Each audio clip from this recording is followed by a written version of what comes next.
안녕하세요. TS 성형외과 전문의 이승찬 원장입니다. 코끝의 모양은 코 전체의 인상을 좌우하게 되는데요. 코끝이 처져 있을 경우에는 화살코처럼 보이고 코끝이 젖혀져 있을 때는 돼지코처럼 보이게 되죠. 코끝은 콧등과의 조화를 이루어야 되고 정면에서 보았을 때 콧구멍이 과하게 보이면 안 되고 또 옆에서 보았을 때도 콧날개와 비율이 적당하게 보이는 것이 가장 중요합니다. 코 수술 직후에 모양이 마음에 들었다가 시간이 지날수록 코끝이 처져서 오시는 분들이 종종 있습니다. 오늘은 코끝이 떨어지는 원인과 코끝 처짐을 방지하는 법에 대해 얘기해 보려고 합니다.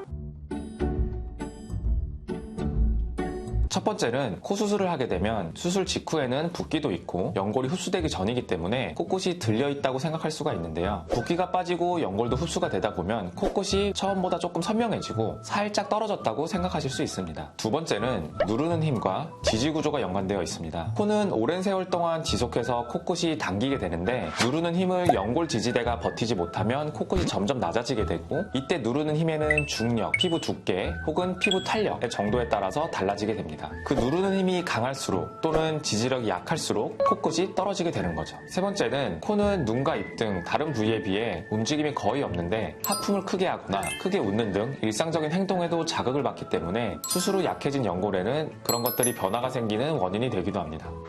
코 수술 후 웃지 말라고 하던데 얼마나 자제해야 하나요?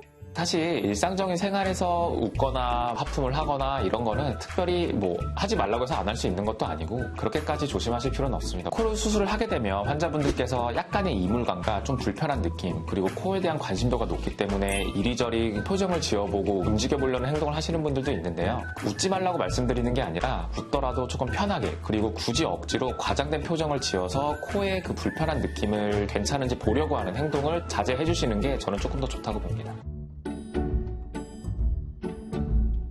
첫 번째, 수술 시 피부의 박리 범위를 넓게 해서 피부 전체를 들어 올리는 것인데요. 피부 박리 범위가 넓어질수록 피부의 텐션을 감소시킨다고 저는 생각하는데요. 웃거나 하품할 때 밑으로 누르는 힘도 같이 약해지게 됩니다. 기본적으로 수술 전에 우리의 코는 연골과 피부가 당연히 붙어있는 상태를 하고 있고 박리를 해서 쉽게 말해서 피부와 분리를 시킨 후에 연골의 조작을 하게 됩니다. 이것을 조금 더 충분하게 할수록 피부가 연골을 당기는 힘이 줄어들기 때문에 수술 후에도 그 연골의 힘이 잘 유지될 수 있고 수술 후에 한 달, 두 달 시간이 지났을 때로 그런 모양이 잘 유지될 수 있는 비결 중 하나라고 생각합니다. 두 번째는 콧대를 너무 무리해서 올리지 않는 것입니다. 무리해서 올리는 것은 피부가 두껍고 얇음을 떠나서 사실 좋다고 생각하지는 않습니다. 코 모양의 변화를 주게 되면 피부는 그거에 따라서 처음에는 잘 늘어나지만 결국은 어느 피부든 다시 원래 모양으로 돌아오려는 경향이 생기기 때문에 영향을 받지 않을 정도로 잘 계획을 해서 수술을 하는 것이 중요하다고 생각합니다. 세 번째는 적절한 재료 선택입니다. 코끝을 높이는 방법에는 귀연골, 비중격,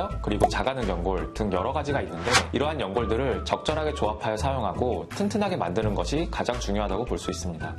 귀연골, 비중격 연골, 자가늑연골 중 어떤 게 가장 좋은가요?